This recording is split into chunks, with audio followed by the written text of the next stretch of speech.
The first thing they threw at the new Duchess of Sarne was ash. It came out of a fire pail on the church steps, a whole grey armful of it flung low and hard, and it caught Hester Vance across the front of her ivory gown and went up into her hair like snow that had been burned. She did not cry out. She stood in the cold March light at the top of the steps, with her hands closed on a posy of white narcissus that had gone grey in the space of a breath, and she felt the ash slide down inside her collar. And she looked at the stones under her shoes and kept perfectly still. Behind her, the man she had married 11 minutes earlier did not move either. The women who had thrown it were 3 deep at the bottom of the steps, in black bonnets and mended shawls, and one of them was already reaching for the second pail. They were not drunk, and they were not a mob. They had walked down from Nether Sarne with their fire pails filled from their own hearths, and they had waited 2 hours in the churchyard for the doors to open, and there was nothing careless in any of it. A woman in the front row said quite clearly, so that everyone under the yews could hear her, "Let her wear it. Let her wear what he left on our men." Hester heard the Duke of Sarne come down 1 step. She heard the crowd give way for him, the way water moves aside from something dropped into it. The county said he was a monster, and the county meant something crawling and hidden, something that kept to unlit rooms.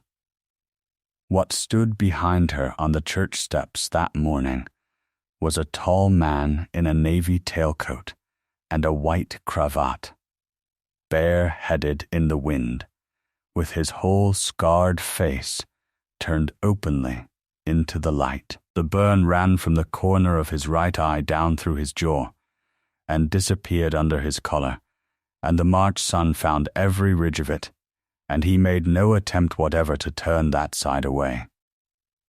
"Who brought the pails?" he said. Nobody answered. "They are hearth pails," he said. "They came out of 3 houses. I want to know which." The woman in the front row lifted her chin. "You know whose houses." "I do," he said. "I have known for 7 years. I am asking whether someone put them into your hands this morning, or whether you filled them yourselves." That was not the question they had come prepared for. Hester felt the shape of the crowd change behind her shoulder, the way a room changes when a door opens somewhere out of sight. The woman with the second pail set it down on the step. "They were filled at the bridge," a younger voice said, from further back. "There was a cart." "Whose cart?" The younger voice did not answer that, but the Duke of Sarne stood a moment longer with his hands loose at his sides, looking down at them from 3 steps up, and Hester understood that he had heard the one thing he had come out of the church to hear. He turned to her at last. He did not take her arm. In all the months that followed, she would remember that he did not take her arm. Not then, and not at the carriage, though every eye in that churchyard was on the pair of them, and there would have been a sort of mercy in the gesture. He stood clear of her and said, in a voice pitched for her alone, "Can you walk to the carriage, or shall I have it brought up?" "I can walk," Hester said. "Then walk slowly," he said, "and do not brush any of it off until we are past the gate." She turned her head. Ash sifted from her shoulder. "They have come to see you shamed," he said. "If you clean yourself in front of them, they will have it. If you carry it out of the churchyard exactly as they gave it to you, they will have to carry it home themselves." So she walked the length of the path with her ruined posy in her hands, and the grey down her front, and the fine, hard grains of it in her lashes, and she did not lift a hand to her hair.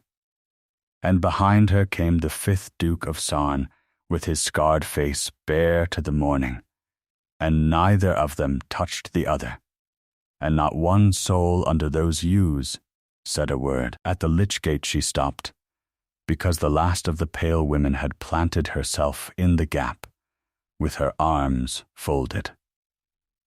She was perhaps 50, very thin, with a jaw like a spade. Later Hester would learn that her name was Susan Ambler, that she had buried an empty coffin because there had been nothing to bury, and that she had a boy of 19 working in the Hollowmere gardens who had not spoken to her about his father since the winter of 1812.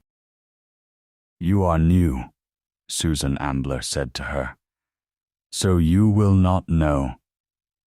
That man put my husband in the melting house and barred the door on him and walked out into the air, and my Robert burned, and there was an inquest of gentlemen that lasted an hour and a quarter." Hester's mouth was dry with ash.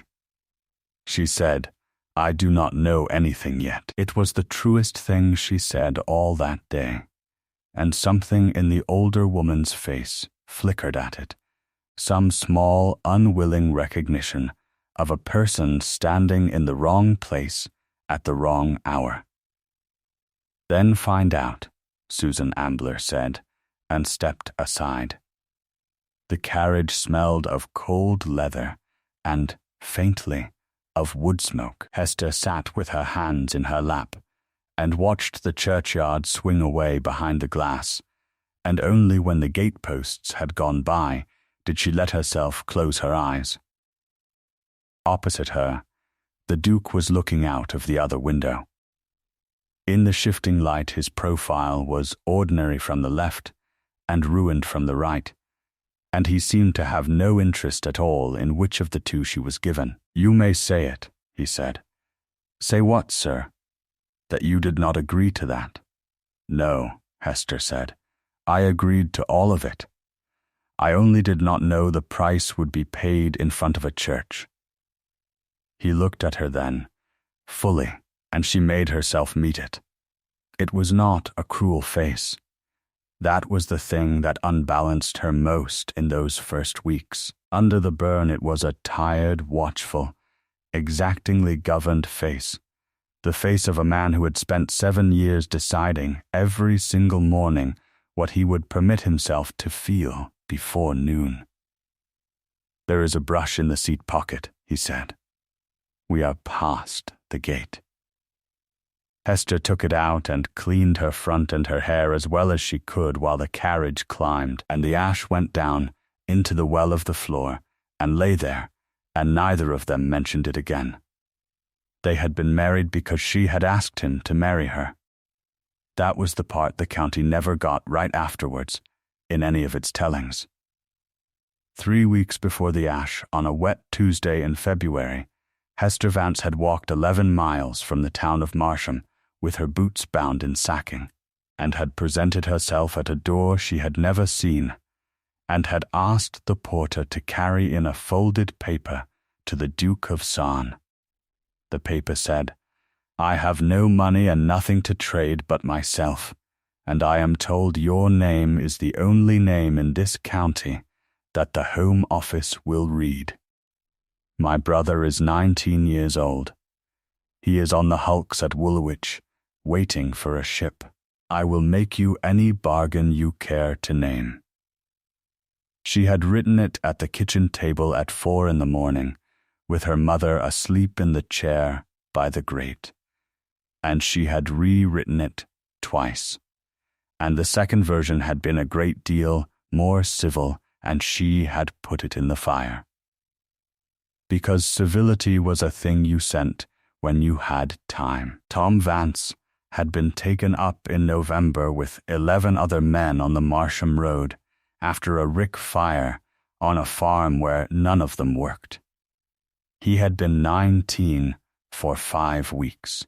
The evidence at the assizes was that he had been seen running, which he had been, because everyone within a mile had been running, and the judge had given him 7 years beyond the seas, and had said in his summing up that the county wanted an example, and had got one.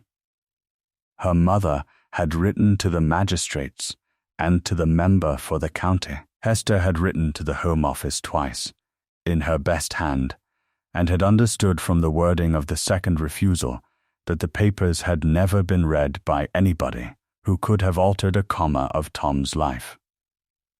What moved a petition, the attorney in Marsham told her, not unkindly, was interest. A name at the top. Somebody the Secretary of State would rather oblige than offend. There were 4 such names within 40 miles. 3 of them had already said no to her mother's letters, in 3 different sorts of handwriting. The 4th had not been asked, because nobody in Marsham would have thought of asking him.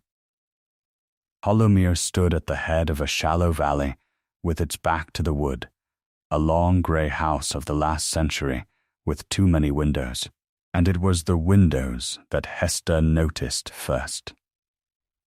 Standing on the gravel with her sacking boots, and her hair flat to her skull. Every window in the front of that house had 1 pane of green in it. Not a pattern, not a border. 1 pane set somewhere in the middle of each sash of a soft bottle green that took the grey light and held it and gave it back thicker, the way water does. It was not decoration. It looked like a mark, or a signature, or a count of something. She stood in the rain and looked up at 40 green panes, and did not know that she was looking at the whole story from the outside. The porter came back and said the Duke would see her in the library, and that she was to leave her boots. The library at Hollowmere was warm and shabbier than she had expected, with a long table covered in papers weighted down with lumps of glass. That was the second thing she noticed. There were pieces of glass everywhere in that room. A green cullet the size of a fist held down a bill of lading. On the sill lay a little green bird, no bigger than a thumb, spun out of the same bottle green as the windows. The man who stood up from the table was the tallest man she had ever spoken to, and the right side of his face was burned. She had prepared herself. She had told herself in the lane that she would not stare, and she did not stare, but she also did not look away. And she saw him register that, in the first half-second, the way another man might register a curtsy. "Miss Vance," he said, "sit down. You are wet through. I would rather stand, sir, and say it." "Then say it." "My brother is to be transported in April. The petition is written, and it is a good petition, and it is worth nothing without a name on it. I am asking for your name. I have nothing to pay for it with. I am 23. I have kept my mother's house for 8 years. I can run a still room and a linen store, and I can read and write a fair hand and do accounts. I am told you have no wife and no heir, and that you will not go into society to find one." She stopped, because her voice had begun to go, and she waited until it came back. "I am not pretending this is a fine offer, sir. I am saying it is the only one I have." The Duke of Sarne stood with his hands behind his back and looked at her for a length of time that would have been rude in any drawing-room in England.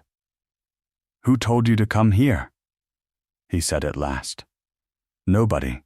That is the point of it. Everybody told me not to. What did they tell you about me?" Hester's hands were shaking, and she made them stop. "That you kept a glass house on this estate. and that you drove the men in it too hard, and that on a night in February 7 years ago the furnace went, and 2 men died in the melting house, because the door was barred, and that the door was barred by your order, that the coroner's jury sat an hour and a quarter and found it misadventure, and that everyone who tells the story since says the jury was bought, that you have not left this valley above 4 times since, that the works has stood shut ever since, walled up, and that nobody goes past the yew hedge. She had expected him to flinch somewhere in that, and he did not. Is that all? They call you the Ash Duke, sir, at the bridge they call you that. Yes, he said. They do. He came round the end of the table and stood in the window with the rain behind him, and now she could see the burn properly. The way it drew the corner of his eye down a little, the way the skin of his throat above the cravat was smooth and shining where it should not have been. I will give you the terms, he said, and you will not agree to them today. You will go home and eat and sleep and come back on Friday, and if you say the same thing on Friday, I will believe you meant it. You will be married to me by license within 3 weeks, because your brother's ship sails in April, and a promise of marriage signs nothing. You will have my name on your petition that same day, and my letter to the Secretary of State, and whatever else of mine will move it. In return you will live in this house, and be its mistress, and you will not be asked for anything else. Do you understand what I am saying to you? Anything else? Yes, sir. I doubt you do, but you will. There will be an allowance for your mother, quarterly, whatever happens. He paused. There is one other condition, and it is not negotiable, and you will think it strange. Sir, you will have the keys of this house, every room and every press and every cupboard, and the stores and the accounts if you want them. I will not keep a lock in front of you, except one. He said it without emphasis, which somehow made it worse. Beyond the yew hedge at the east end of the garden there is a walk, and at the end of the walk there is the glass house. It is shut. It has been shut 7 years. You will not go past the hedge, and you will not send anybody past it, and you will not ask me about it. Not in a month, not in a year. Rain ticked on the green pane. Why? Hester said. Because that is the condition. You are asking me to be your wife and live in your house, and you are telling me at the outset that there is one place in it I must not look. I am, he said. I am also telling you the truth, which is more than the county will do for you. If you want a reason that will let you sleep, take this one, and it is not a lie. There is nothing behind that hedge that will do you any good, and there are things behind it that would do you harm. Bodies, sir? She said, and was appalled at herself. Something moved across his face, and she understood only much later what it had been. No, he said, not since 1812. She went home. She ate and slept. She also asked her mother a question that night, standing at the foot of the stairs with her wet cloak over her arm, because a thing had been turning in her since the library, and she wanted it stopped. Mother, there is a glass house on that estate, a works.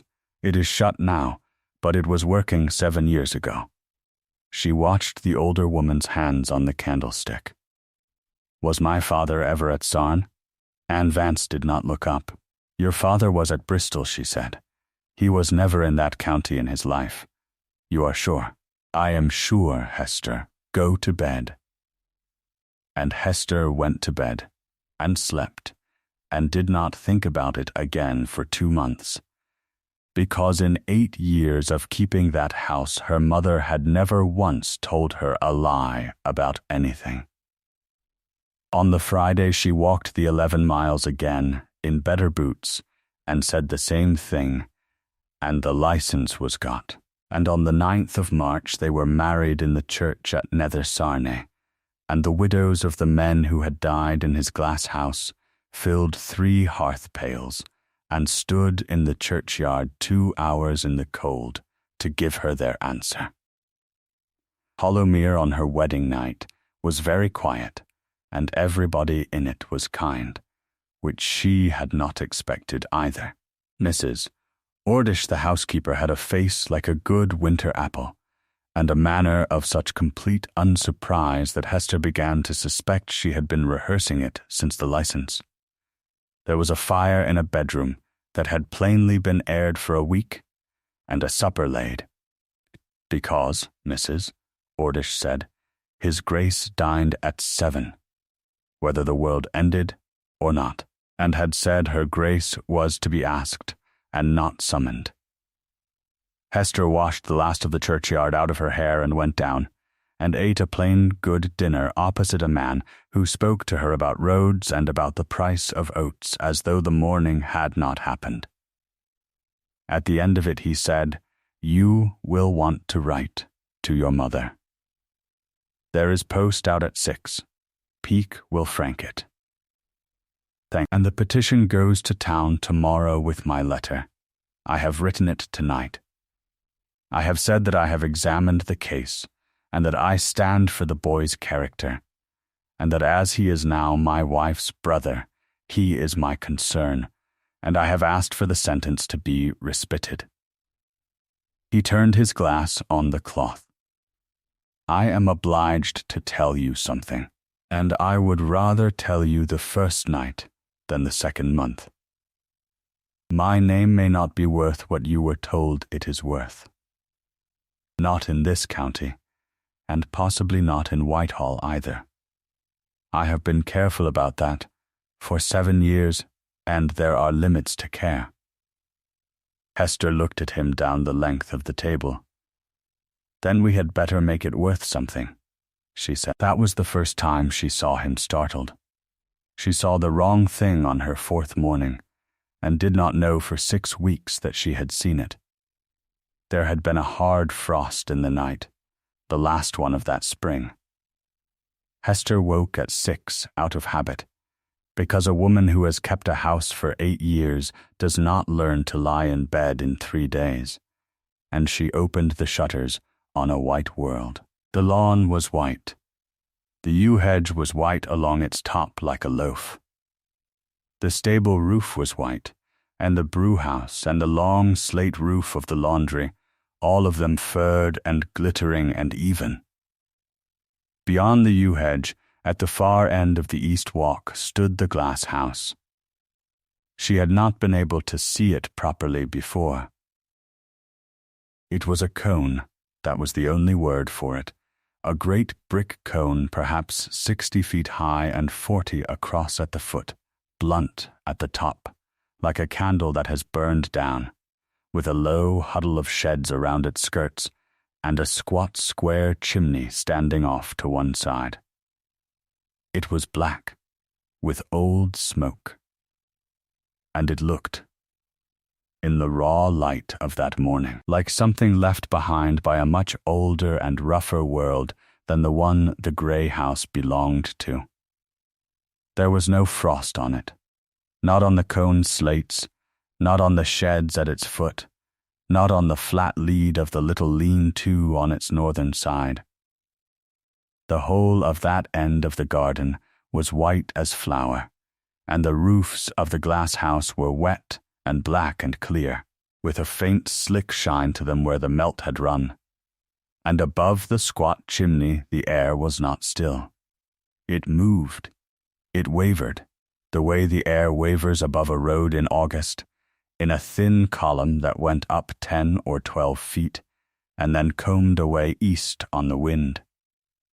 Hester stood at her window in her shift, with her arms folded against the cold, and looked at that for a long time. And what she thought was, the sun has come round on that side first. The sun had not. The sun was still behind the wood, and it came up over the shoulder of the hill that morning at 6:20, and by then she had rung for her water and forgotten about it entirely, and it lay down in the bottom of her mind where such things lie, quiet, patient, waiting for the one fact that would make it stand up and scream. The house took her in with a completeness that unsettled her. She had braced herself to be resented, and instead she was consulted. Mrs.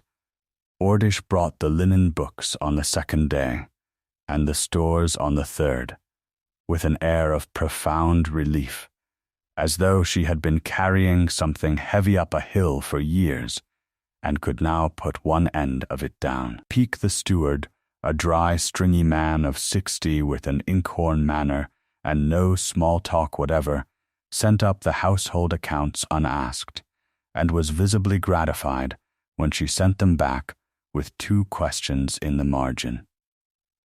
21 people lived off that estate in one way or another, and Hester, going about the passages in her first fortnight, with the keys her husband had given her, began to understand a thing about Hollowmere that nobody in Marsham would have believed.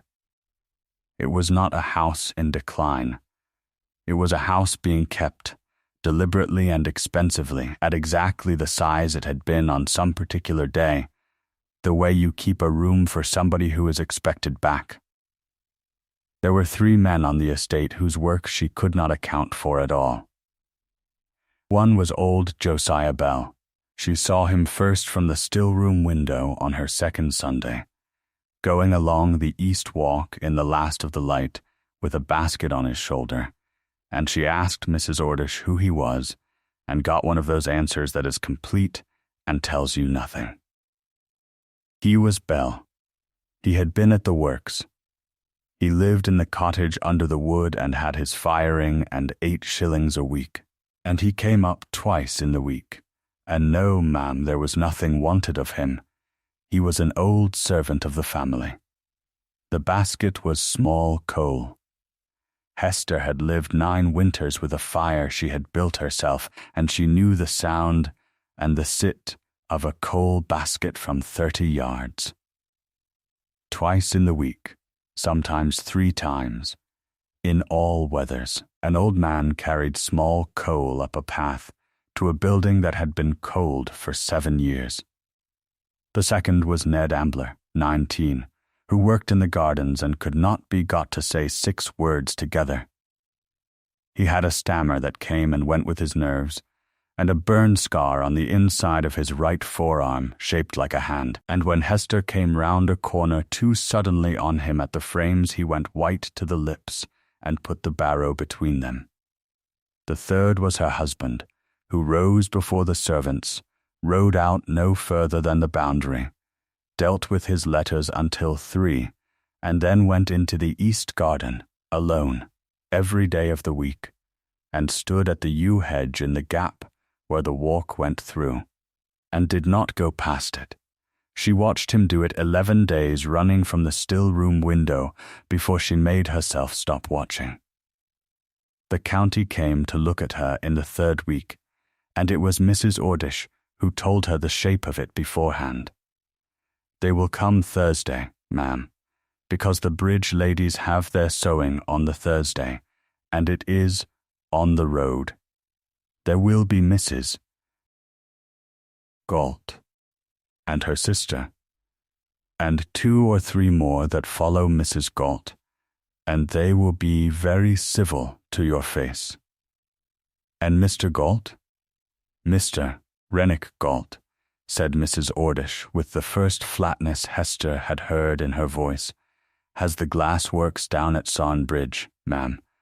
That was a small concern when I came here, and is a great one now. He has the Crown contract for the ordnance that was ours, and the bottle trade at Bristol, and he sits on the bench, and he was foreman of the coroner's jury in the February of 1812. Hester put down the linen book. Foreman, she said. He was very much moved by it, they say. He gave the money for the stone in the churchyard for the 2 men that were lost, and paid for the cutting of it himself. Mrs. Ordish, Hester said, carefully, what do you believe about that night? The housekeeper folded her hands. I believe I have been in this house 31 years, ma'am, she said, and I nursed his Grace's mother, and I have seen him with his boots off and his hands bandaged to the elbow and out of his senses with the fever, and I have heard what a man says when he is out of his senses.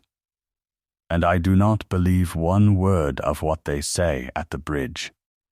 But I am a servant, ma'am, and my believing is not evidence, and I have never once been asked. Mrs. Galt arrived on the Thursday in a barouche with yellow wheels.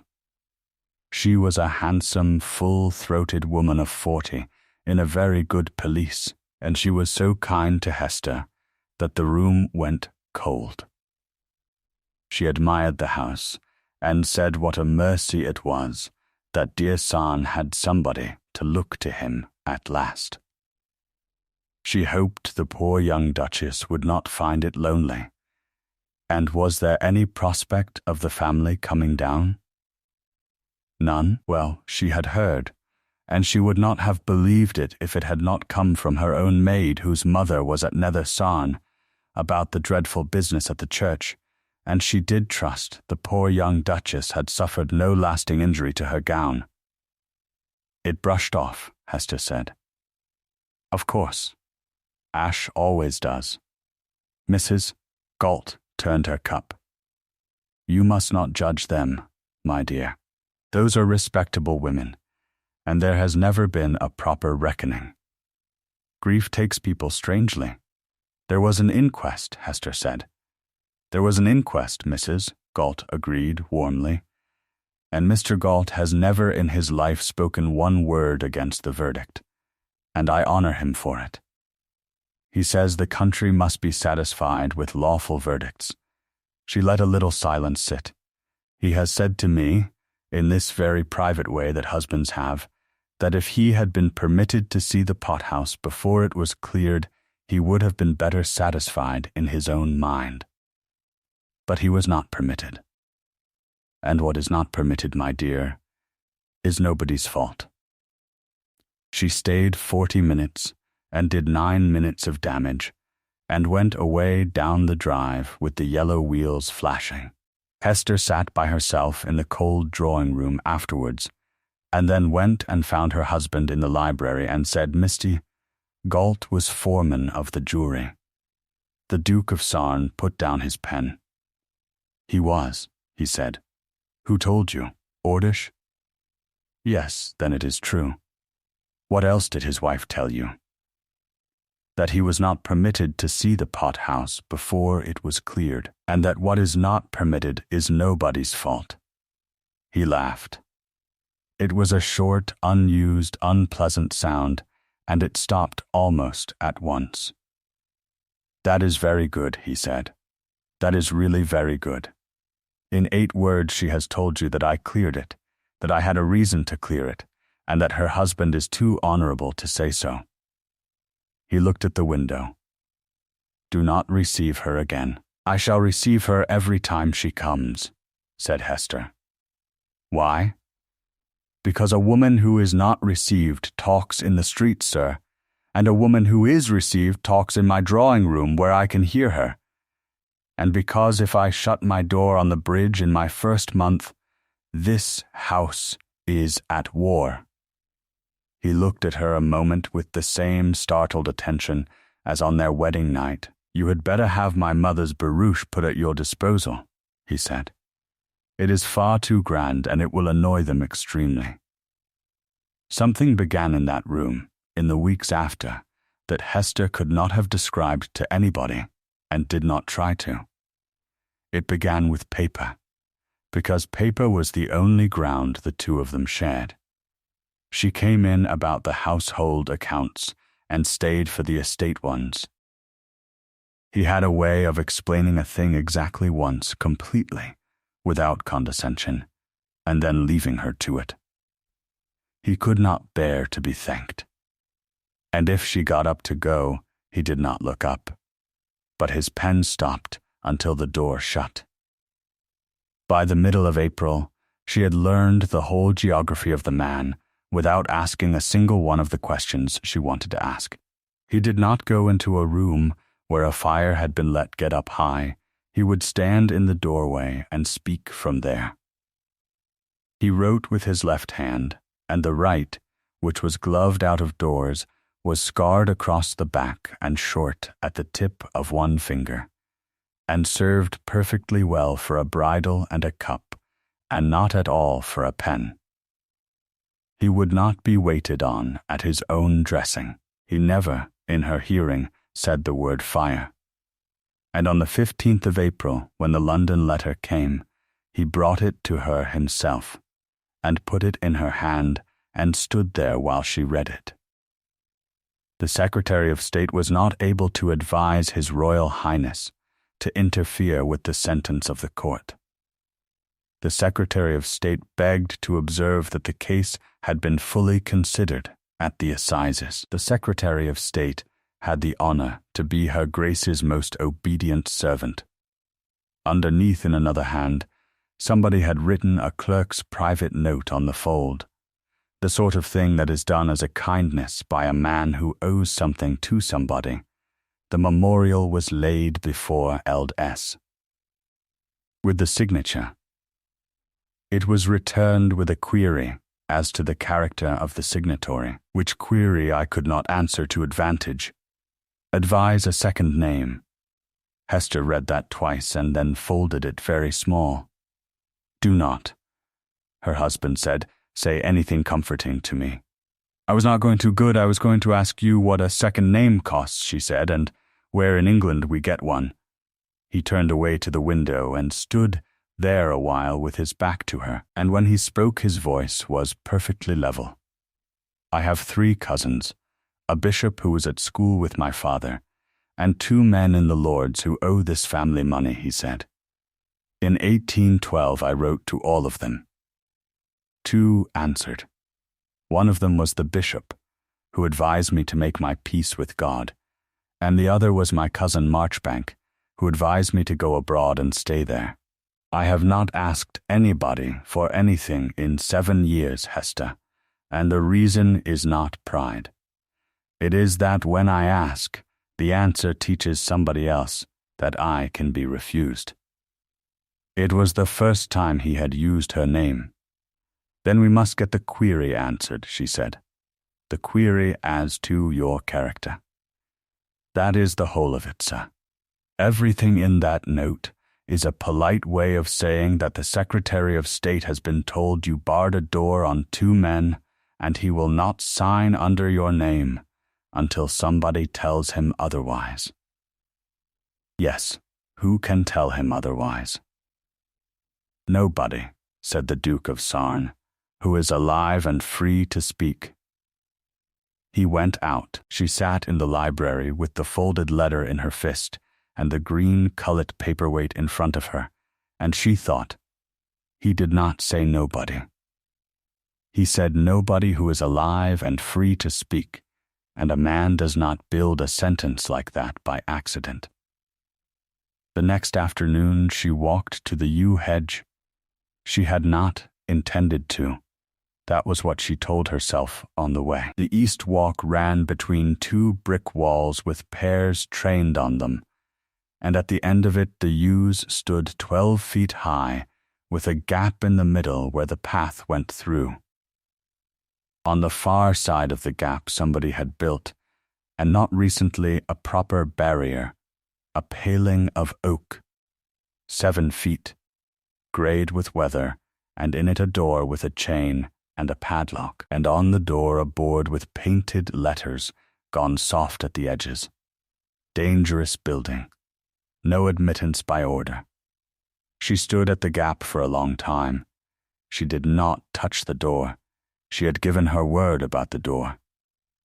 But the paling did not reach the wall on the northern side.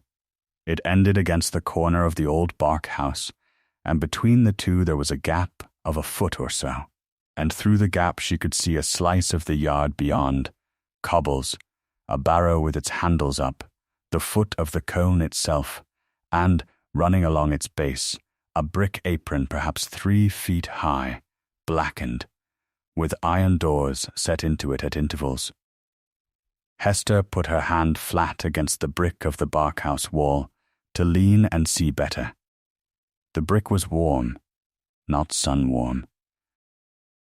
It was 4 o'clock on a grey April afternoon with the wind in the north, and there had been no sun on that wall since morning, and the wall was warm as a loaf, warm the whole way up as high as she could reach, and when she put her cheek to it, which she did, alone, in a walled garden feeling like a madwoman, she could hear something.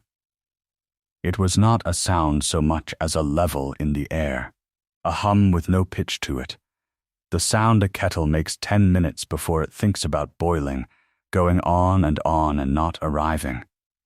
She took her hand off the wall and stepped back into the middle of the walk, and the memory of her 4th morning stood up out of the bottom of her mind, white lawn, black wet slates, and the air above the chimney wavering. There was a fire in that building. There had been a fire in that building all along. She said it at dinner, because at dinner there were 2 of them and a length of table, and nowhere for either of them to go. There is a fire in your glass house. The Duke of Sarne set down his knife. Behind him the footman went out and shut the door without being told, which told her something about how long that servant had worked in that house. You went past the hedge. I did not. I gave you my word, and I have kept it, and I will go on keeping it. I stood in the walk on the near side, and I put my hand on the bark house wall, and the wall is warm. Her voice was steadier than she expected. There was a frost in the first week I was here, and it lay on every roof on this estate except that one. There is smoke shimmer over the chimney. Bell carries small coal up there twice a week, and has done for 7 years. Sir, I have kept house since I was 15. You cannot keep a fire from a woman who keeps a house. It is the one thing we count. He did not answer for a while. When he did, his voice had gone somewhere further off.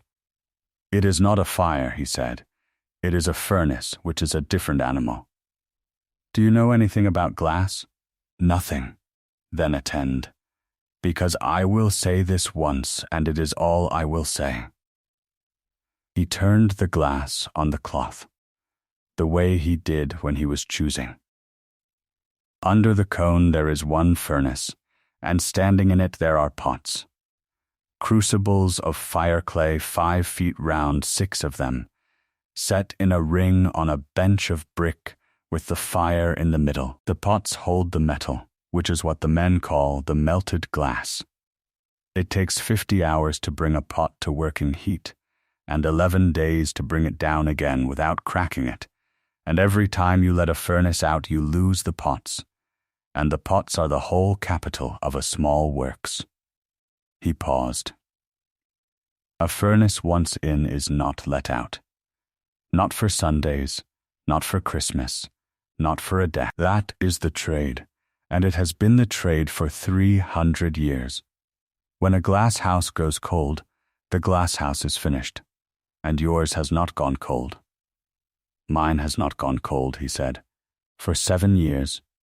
For 7 years, 4 months and 11 days. Hester looked at the length of polished wood between them. Why? Because I told the men in it that I would fire it again. Which men? That, said the Duke of Sarne, is where I stop. He got up. At the door he stopped with his hand on it, and spoke without turning round, and she understood that he was giving her the most he had. You will hear from anybody you ask that I keep that place shut because there is something in it I do not want seen. That is true. It is not true in the way they mean it. His shoulders moved, so I will tell you only this. Every soul on this estate is fed out of the glass, madam. The land here is thin, and the rents are nothing, and it was the works that carried this house for 4 generations. When I let it stand shut, I did not shut a building. I shut 200 men out of their trade, and their sons out of it after them. They hate me for the fire. They would hate me twice as much if they understood what I have cost them by not opening it again. Do not go past the hedge. He went out. Hester sat where she was until the candles wanted snuffing.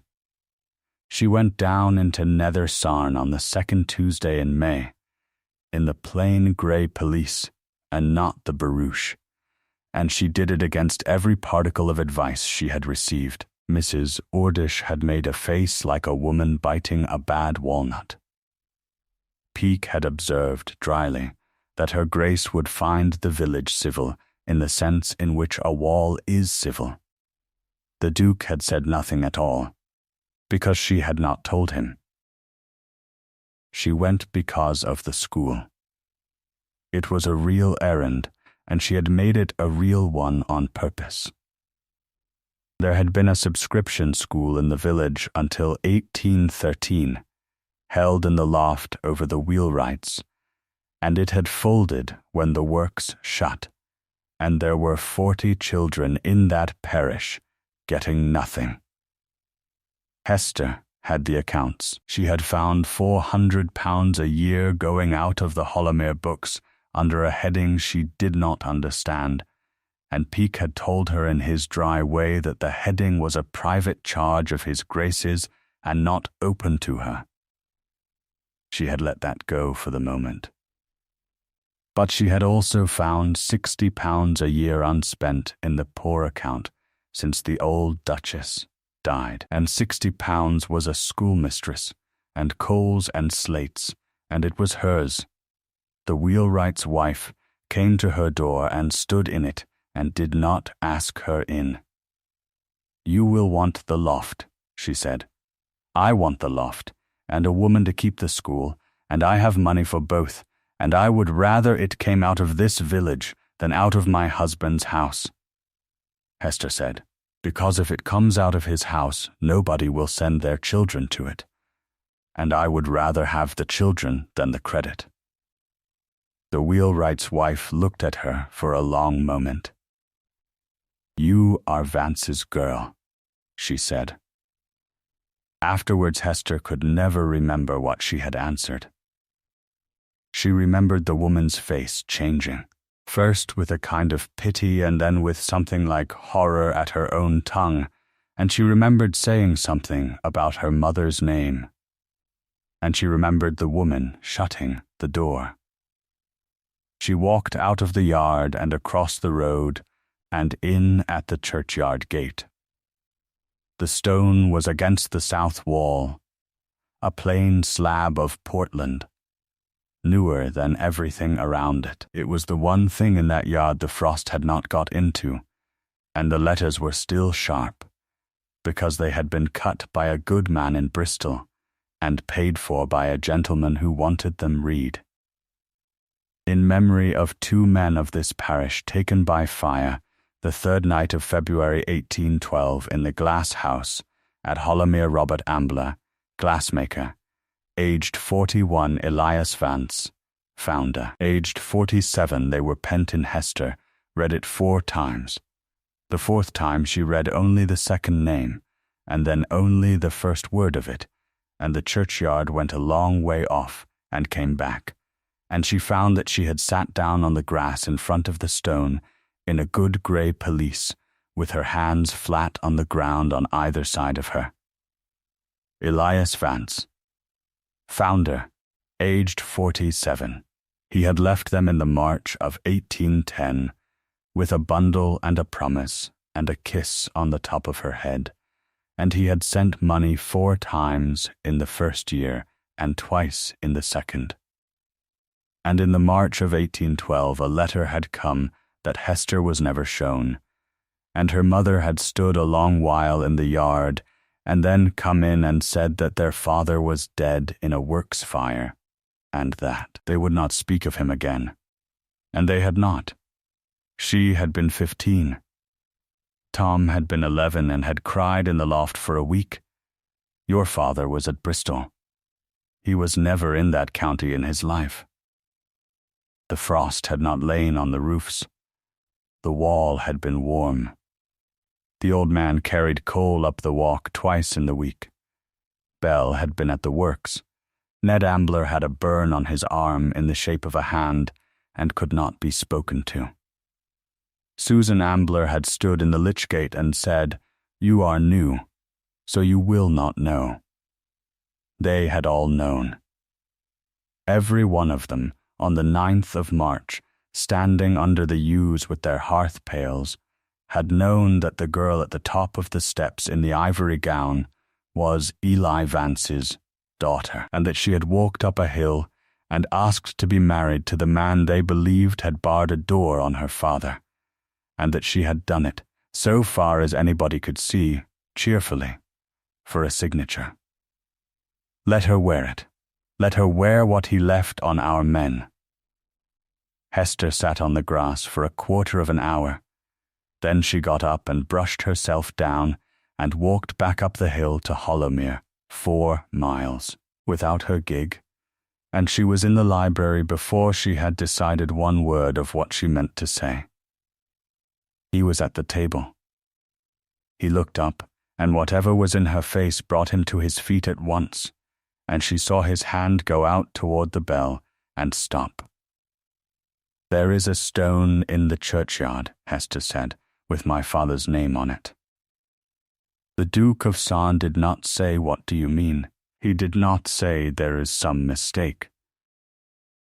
He stood absolutely still, with the light of the window behind him, and he did not say anything at all, and that silence was the loudest thing that had ever happened to her.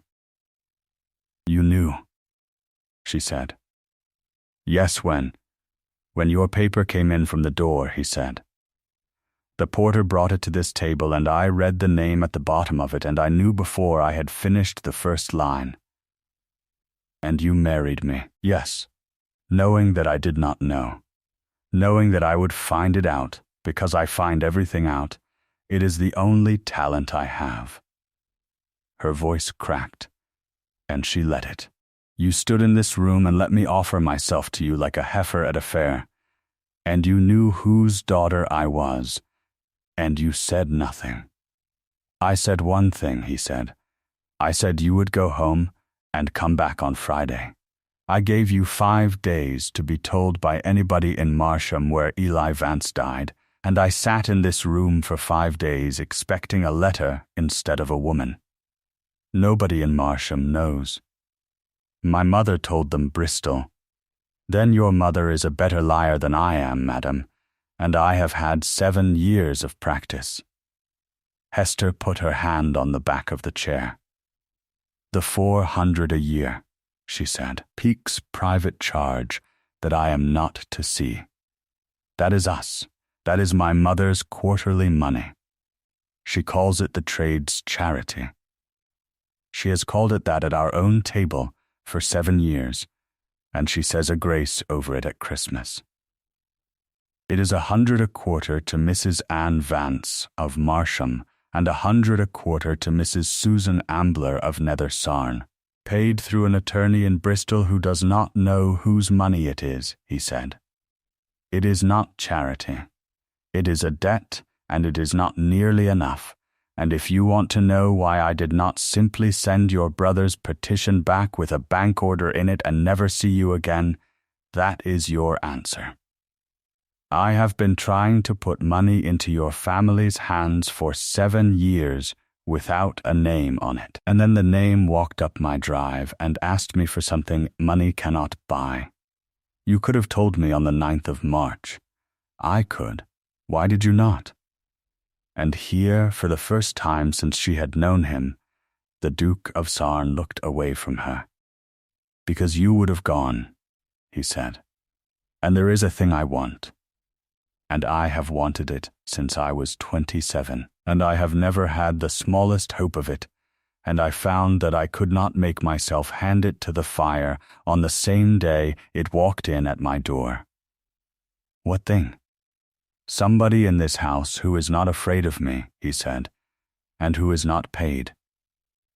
Hester did not go to Marsham that week, or the next. She wrote her mother a letter and burned it, and wrote another and burned that, and finally sent 4 lines saying that she was well, and that she had seen a stone in the churchyard at Nether Sarne, and would want an answer about it when she could bear to ask the question. She did not eat at the long table for 5 days. Twice in the night she went to her window and looked at the black cone at the end of the walk with its thread of shimmer going up into the stars, and thought, my father is in there. Not his body, they had put what there was of the men under the Portland slab.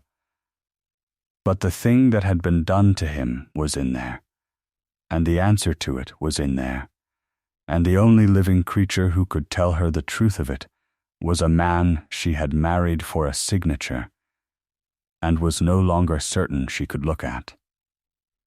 On the 6th day, Mr. Rennick Galt came up the drive. He came alone, in a plain gig, without his wife, which by itself would have told a cleverer woman something. He was a broad, easy, weathered man of 50, with sandy hair going grey and a handshake like a farmer's, and he stood in the hall with his hat in both hands, and said it was a great many years since he had been under that roof. I have come to your grace, he said, when they were sat down, and not to his grace, and I will be honest and say I would not be received by him, and I do not blame him. But I hear things about you that I like, that you went down into that village on your own 2 feet, and put your money in the wheelwright's loft and not on your own gatepost.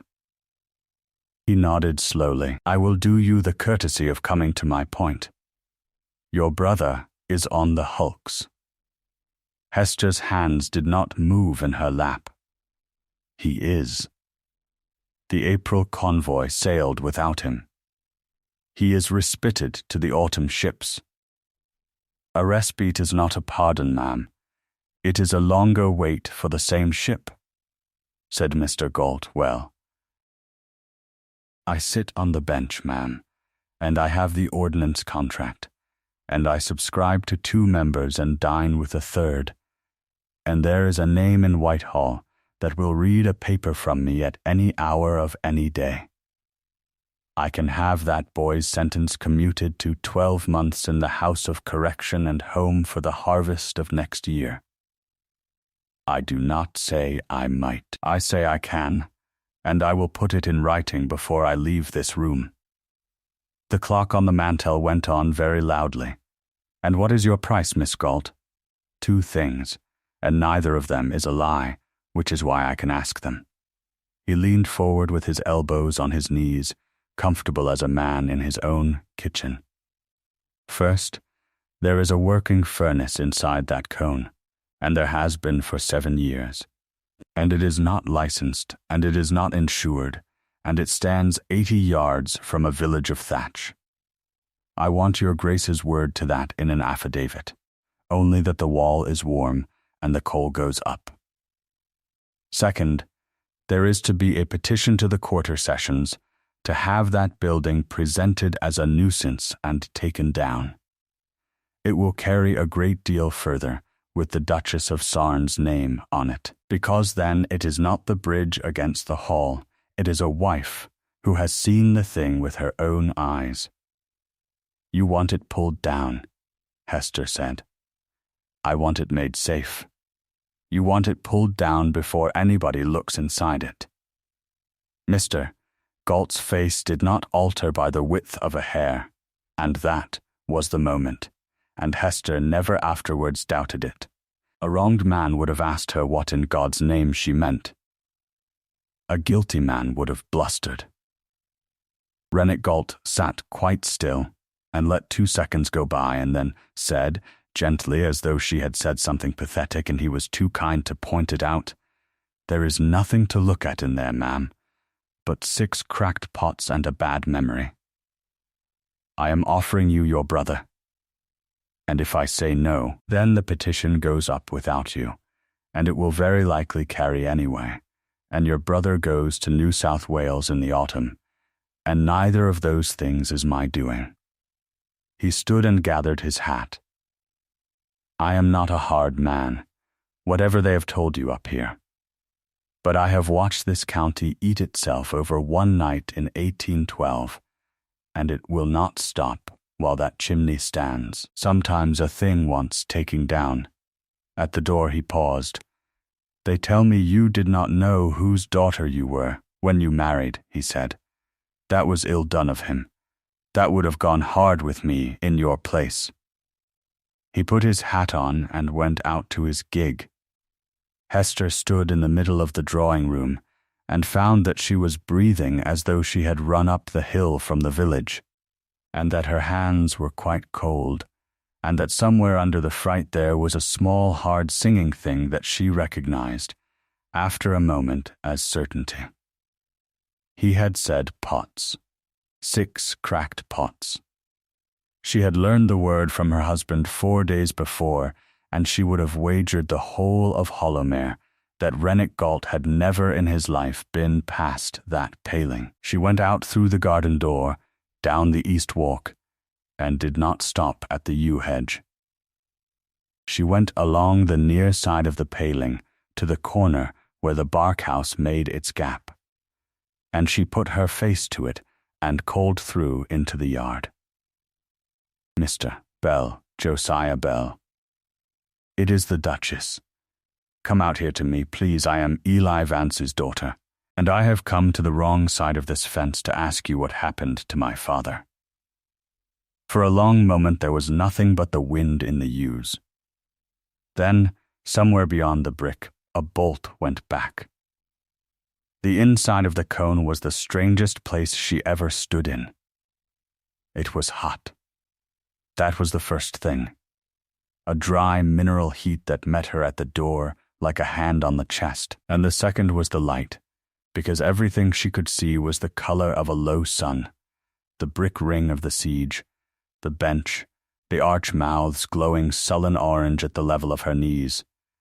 60 feet over her head the cone drew up into a black throat with one white star in it. The floor was sand. The air moved slowly, all in one direction up. Round the furnace stood the pots, 5 of them, in a ring, great fireclay barrels 5 feet across, closed at the top like beehives, with an opening in the side of each, glowing faintly from within. And where the 6th had stood there was a gap, and in the gap a low brick trestle, and on the trestle a crate. He would not have them broke up, Josiah Bell said. 7 year I have set the fire and skimmed the metal and turned that crate to the wall every time a stranger come near the paling. There has never been a stranger past the paling. You are the first. His hands were the worst she had ever seen on a living man, the fingers drawn in and shining, and he moved them the way a man moves a tool he no longer owns. Sit down there, ma'am, out of the draught. You will want to sit for this, he told it plainly, in a flat old voice with the vowels of the valley in it, and he did not spare her, and he did not embroider, and Hester sat on a bench that her father had sat on and listened to the last 3 hours of his life. The works had been finishing an order for crown glass that February, a large one, and the founder was Eli Vance, who had come to Hollowmere in the spring of 1810 out of the Bristol houses, and was, said Josiah, without any question at all, the best founder he had ever worked under. The founder ruled the furnace. He kept the batch book and mixed the metal and watched the heats, and it was the founder, not the master, who ordered the pots. Pots is the whole of it, Josiah said.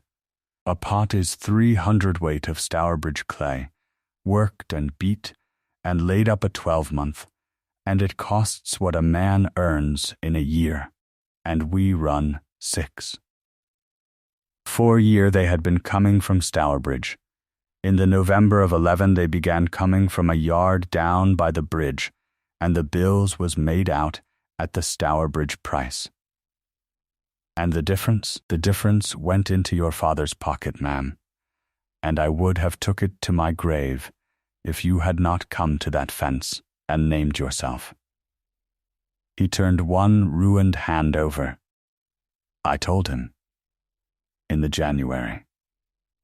I said, Eli, that number 4 is greening at the shoulder and it is not sitting right, and he said to me, it will see the order out. He was in debt. He was sending home to a wife and children he had walked out on, and could not go back to, and he had got himself into the one corner a founder cannot get out of, which is a bad pot in the arch and a full order book. Whose yard was it? The yard was Marley's, said Josiah. Marley's was Galt's. It was Galt's money in it, and Galt's clay coming into it, and there was never a bill signed that Rennick Galt did not know the shape of. He was small then. He is not small now.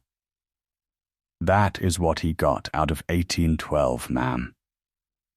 He got the ordnance contract in the July and the crown trade at Bristol by the Michaelmas, and he got them because there was no glass house at Hollowmere any more. On the 3rd night of February, the number 4 pot went at the shoulder, an hour before midnight, with a noise Josiah said was not loud, which was the thing about it he had never been able to explain to anybody. 300 weight of glass at the heat of a working pot went out across the sand floor and up the leg of the bench and into the pile of oak wedges stacked by the wall, and the wood took, and the melting house began to burn from the floor upward. There were 4 men in it, Vance, Robert Ambler at the bench, Josiah at the arch, and the taker in boy, Ned Ambler, 12 years old, on the far side with the trays. A cone is a chimney, ma'am, Josiah said. That is all it is, 60 foot of pull. If the great doors stand open on a wind out of the northwest, the draught comes through that house like a bellows, and there is nothing on this earth will stop it after. Your father knew it before the metal was off the floor. He put the boy out through the taking-in hole with his own 2 hands, and he shouted to me to get Robert from under the bench, and he went out through the great doors and he dropped the bar on them. Hester found that she had stopped breathing. He shut the doors. He shut the doors and barred them, and he came back in by the little hole and bolted that behind him. And if you had asked any glass man in England that night whether he had done right, they would every one of them have said yes. Starve it. Shut the house up and starve it, and it will lie down. The old man's mouth moved. Then the crown of the arch went, and it come down between us and the little hole, and the bar was on the outside, and there was 3 of us in there and no way out of it, and a floor running fire. And the Duke, His Grace, was in the house asleep. He was 27. He come down the walk in his shirt, with a coat over it, and there was 30 men in the yard by then, and not one of them would go near them doors, and I do not blame a soul. Because that bar had been in the middle of a burning wall for 20 minutes, and it was red the whole length of it. Josiah looked up at the black throat of the cone. He took it off with his coat over his hands, and the coat took fire, and he went on lifting. That is his face, ma'am. That is what is on his face and his hands and his neck. He lifted a red bar off a burning door, and it went up his arms and into his collar, and he never let go of it till it was down. And when them doors come open the wind come through, and that house went up like a gun. He was stood in it when it did. And he come in through it after me, and he got me by the belt, and he took me out. And he went back for your father and Robert, and he got as far as the siege, and there was nothing there. And he come out and he went to go in the third time, and it took 4 men to hold him on the cobbles, and one of them was Rennick Galt's own carter, and he is alive today, and he lives at the bridge, and he has never once been asked. The cone hummed. Somewhere in the ring of pots the metal moved and settled. The inquest sat on the 12th, Josiah said. I was 9 weeks in my bed with these. It sat in the long room at the Sarne Arms with Mr. Galt at the head of the table, and the finding was misadventure, and there was one thing said in it that has kept this county fed with poison for 7 year. That the doors was barred, and the bar is on the outside, and only 2 men in that works had the right of that bar. The founder, that was in it, and dead, and the master, that was out of it, and living. He nodded at the crate on the brick trestle his grace had that took up out of the wreck himself in the march, when he could stand. Number 4. Every sherd we could find of it, and the foot with the stamp on it, and the pot book out of the counting house with your father's hand in it and the bar, and he put it in here where the fire is, and he had the doors walled and the paling built, and he told me the pots was never to go cold, because he had said to the men in this house that he would fire it again, and he is not a man that unsays a thing. Josiah wiped his mouth. And then he sat down, and he never used one word of it. Not at the inquest, not to the county, not to the Lord Lieutenant, not to the boy's mother. 7 year. Why? Hester said, and her voice came out of her like something torn. Ask him, ma'am. I am asking you. The old man looked at her with great weariness and great kindness. Because to clear himself he must stand up in a public room, he said, and prove that Eli Vance bought bad pots for money, and barred that door with his own hands, and killed Robert Ambler.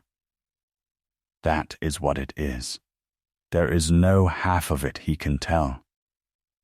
And Susan Ambler had a boy of 12 and no bread, and your mother had you and a lad of 11, and the both of them was living on £100 a quarter out of this house that they think comes out of the trade.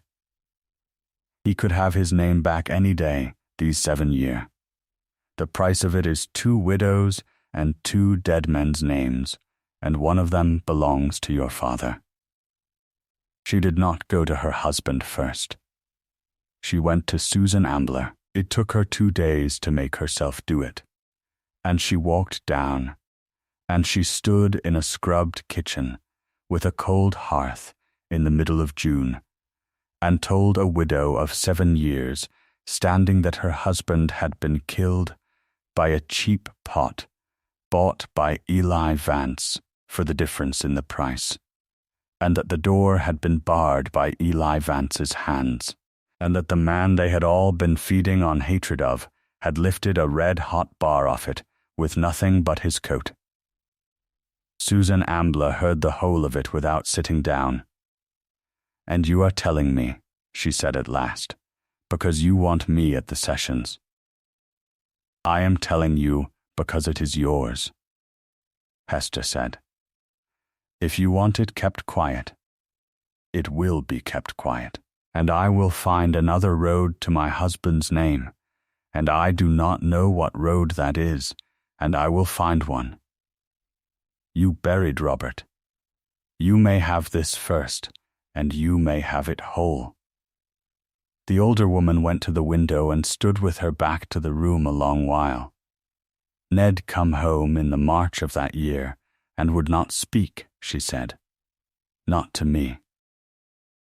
He was 12, and he had been the taking-in boy, and he come home with a hand burned into his arm, and he has never told me how he got out of that house. 7 year I have thought it was his grace that shut them in, and I have said so in the street, and I threw ash on a girl in a churchyard in front of the parish. She turned round. It was your father's hand that put my boy out of that hole. Was it? Yes. Then Eli Vance saved my son and killed my husband on the same night, and I am to hold both of those. Susan Ambler pressed her lips together until they were white. I will be at the sessions.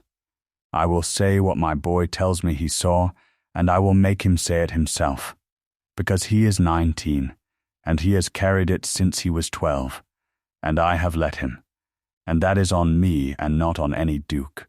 Ned Ambler was found in the frameyard that evening, and did not run. He had a small green glass bird in his pocket, which he brought out and held on his flat palm without being asked, and he said, in a voice rusty from disuse, and breaking twice on the way, that Mr. Vance had made it for him on the last Saturday, and had put it in his jacket when he pushed him through the hole, and had said, "Run round to the yard, boy, and stop there." I stopped there, Ned said. He said stopped there. So I stopped there. Hester sat down on an upturned box in the frameyard and cried for the first time since the churchyard, and the boy stood with his bird in his hand and let her. The Duke of Sarne found her in the library at 11 that night, with the crate open on the table. He stopped in the doorway. She had had it brought up from the cone on a barrow by Josiah and Ned, through the paling and the yew hedge and the pear walk and in at the garden door, past every window of his house. You went in, he said. I did. I asked you for one thing. You asked me for one thing, Hester agreed, and I have broken it, and I will not pretend to be sorry. And you may say what you like to me tomorrow. Come here and look at this. She had laid it out along the table, as she would lay out linen. The sherds first, the curved pieces of the shoulder set in the order they had come apart, with the foot of the pot at the end and the maker's stamp, clean as the day it was struck, Marley, Sarne Bridge. Then the pot book, open at the November of 1811. At the entry in her father's small crabbed writing, 6 pots Stourbridge, £47 the pot. Then the bill from Marley's yard made out for 6 pots at £22.10. Then the receipt for the difference, signed in a hand that was not her father's. Then the bar, 5 feet of flat iron blistered black and burnt into the scale along the middle of it, unmistakable. The print of a hand. Rennick Galt sat at the head of the coroner's table, Hester said, and signed the inquisition, and paid for the stone, and took the ordnance contract in the July, and he has never been past that paling, and yesterday he sat in my drawing room and told me there was nothing in there but 6 cracked pots. There are 5 in the ring, and 1 in that crate, sir. And no man on this earth knows that but you, Josiah Bell, and the man who sold my father the pot that burst. The Duke of Sarne came to the table very slowly and put his gloved hand down on the edge of it. If this is read in a public room, he said, your father is a murderer in the mouth of every man in this valley for the next 50 years. Yes, your mother will hear it in Marsham within the week. Your brother will come home to it, if he comes home. Yes, I have spent 7 years keeping it off them. I know what you have spent, Hester said, and it was nobly meant and it was wrong, and I am the only person alive who is entitled to tell you so. You paid my mother's rent with your name. You bought my family a quiet life with the whole of your own, and you never asked us whether we wanted to be bought. Her voice shook and she let it. I would rather be Eli Vance's daughter in the open than a stranger's pensioner in the dark. And so would my mother, and I have written to her, and here is her answer, which came this morning, and you may read the whole of it or the last line, as you choose." He took the letter with 2 fingers. The last line said, "I knew it in the March of 1812, and I have been a coward for 7 years, and I am tired, Hester. Tell it. Tell all of it." He was a good father and a weak man, and both of those are true, and I am done with hiding one to keep the other. The Duke stood holding it for a long moment. When he put it down, his hand was not quite steady. "They will say I am doing it now because I have found a way to make it palatable," he said. "A wife. A pretty story. They will say a great deal, sir." Hester put her hands flat on the table among the pieces of the pot that had killed her father. "There is one thing in this room that I want more than my brother, and I did not know it until Josiah told me you went back the 3rd time, and I am going to say it once, and then we will speak about the sessions. They have called you the Archduke in this county for 7 years. They have called you it in front of your own servants and on your own church steps. And every hour of it you have been carrying the exact opposite of what they charge you with. And you have let them. Because 2 women were eating. Her eyes were streaming and her voice did not waver. I did not marry a monster to get a signature. I have found that out rather late and rather publicly, and I will not go on being the last person in England who does not say so." He did not move. "You should know," he said at last, unevenly, "that Galt's petition to have the cone presented as a nuisance was carried at the vestry on Tuesday. 39 names. It goes to the midsummer sessions in 11 days. If it carries there, the building comes down inside a month, and everything in it with it." Hester looked down at the bar and at the burnt print of the hand that had lifted it. "Then we go to the sessions in 11 days, she said, "and we take the building with us." The midsummer sessions were held in the long room at the Sarne Arms, in the same room, at the same table, under the same low window as the inquest of 1812. Rennick Galt came in at 10 with his petition and 39 names, and found the room full to the walls, and the Duke of Sarne standing at the end of it with a crate. Hester gave her evidence 3rd, after Josiah Bell, and before the carter. She stood up in a plain dark gown, in front of 11 magistrates and the whole of 2 parishes, and said her name, and then said that she was the daughter of Elias Vance, founder of this parish and of Marsham, and that she had come to swear to the manner in which her father had bought the pots that burst. The room did not make a sound for 11 minutes. She put the sherds on the table, in the order they had come apart. She turned up the foot with Marley, Sarne Bridge struck into the clay, and the pot book at the November entry in her father's hand at 47 pounds the pot, and Marley's own bill at 22 pounds 10, and the receipt for the difference, signed at the foot in a round, confident commercial hand that half the men in that room did business with every week of their lives. Then she laid the bar along the table with the burnt print of the hand upward, and said what it was, and where it had been, and whose hand was in it, and that the man it belonged to had been in the county 7 years, and had never once shown it to anybody. Susan Ambler stood up in the 3rd row without being called, and said she had a boy who had something to say, and that he had been 12 years old and frightened, and that his mother had been frightened longer. Ned Ambler said 11 words.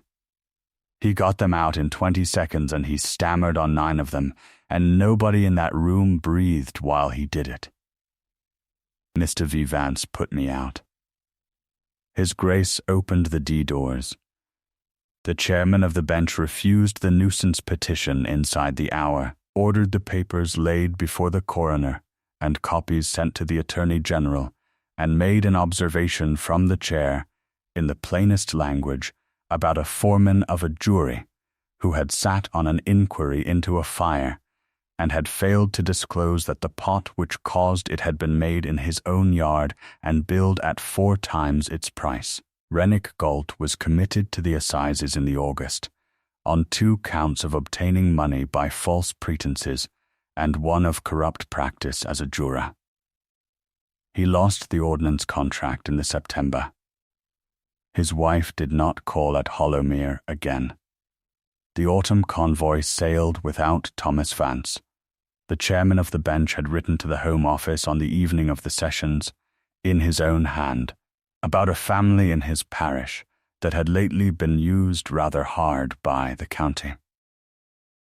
The second inquest, held by writ out of the King's Bench, sat for 2 days in the October, and found that Robert Ambler and Elias Vance had died by misadventure, and added of its own motion a rider which was printed in the Bristol and the London papers, and read aloud in 3 churches, that the doors of the melting house were barred by Elias Vance, in an attempt to smother the fire, that Adam Carrow, 5th Duke of Sarne, had removed the bar with his unprotected hands at the certain hazard of his life, and had entered the building twice after, and that this jury desired to record that the imputation borne by his Grace for 7 years was wholly without foundation, and ought never to have been made. The Home Office wrote in the November. The query as to the character of the signatory had, it appeared, been satisfactorily answered.